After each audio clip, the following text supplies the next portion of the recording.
Geodis est un groupe français, leader mondial du transport et de la logistique. Parmi les activités de Geodis, on retrouve la branche road transport, composée d'environ 4800 collaborateurs sur une centaine de sites répartis en Europe.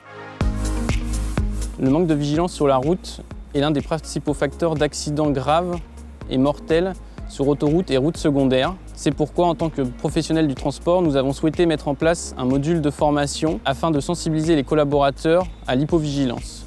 De plus, ce module aura pour avantage de cibler l'ensemble des salariés, qu'il s'agisse des conducteurs ou des sédentaires, et aussi bien dans leur vie professionnelle que dans leur vie personnelle. Sur ce premier atelier, nous avons donc un simulateur avec un pédalier qui va permettre de freiner et d'accélérer. Le collaborateur va se positionner, va accélérer pour lancer le film, et à un moment donné, nous allons pouvoir lancer un danger qui va être signalé par un triangle. Le collaborateur va devoir freiner.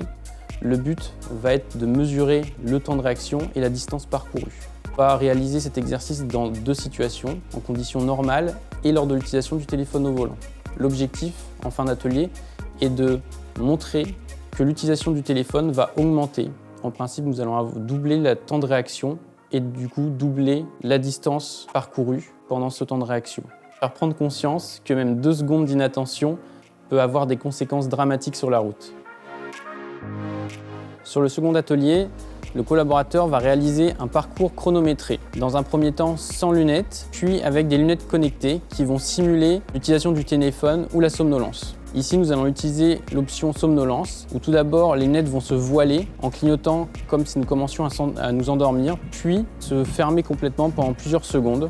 L'objectif de cet atelier est de montrer la différence de temps entre les deux exercices. En cas de somnolence, le temps va être beaucoup plus important car le collaborateur se sera soit arrêté, soit aura ralenti. Nous allons donc faire prendre conscience que pendant ces petits moments d'absence au volant d'un véhicule, nous allons pouvoir parcourir plusieurs dizaines de mètres sans s'en rendre compte.